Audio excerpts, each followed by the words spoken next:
There's a good report by Planning Commission,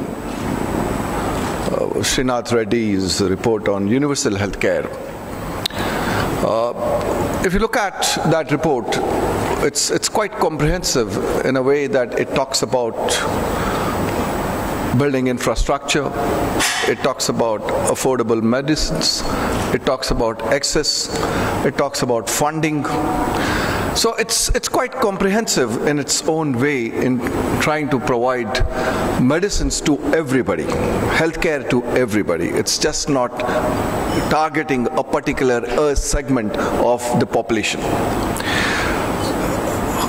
It's also actually saying how money is going to be raised, how the spend on GDP has to be increased both over the 12th planning period to 2.5%, and also how procurement of the government, which is right now about 0.5%, should go up to, let's say, about 1%. It talks about what type of health packages can be talked about at primary healthcare centers, at sub-centers, and also at the district centers. It also talks about technology, which is quite interesting, and how technology can play a very important role in providing access. Now, I think this is something that we need to bear in mind, that this is going to be the report which is going to be discussed and debated in future, and a lot of the policies would emerge out of this report. So this is one big trend that we need to be mindful of. The other one is the Rashtriya Bima that takes place, 30,000 rupees. The power of that we have not yet realized.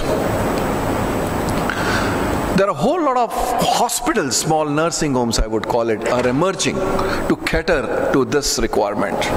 Maharashtra state is quite advanced, and it has already enrolled some millions of people below the poverty line who will have access to this type of hospital care.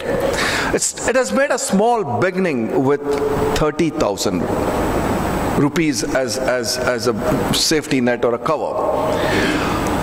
Put that technology of UID on top of this and scale it up, this process, and you have a complete platform of providing access to a larger population, and it can be scaled up higher and higher. Now, that's another thought process the government is having it. How do you now start scaling up? Up till now, it's free. And when you start scaling up with UID, using as a platform for the application of this, then you actually start charging also some proportion based upon the income level of the people, and then provide healthcare for a larger population. This is going to be very, very interesting development.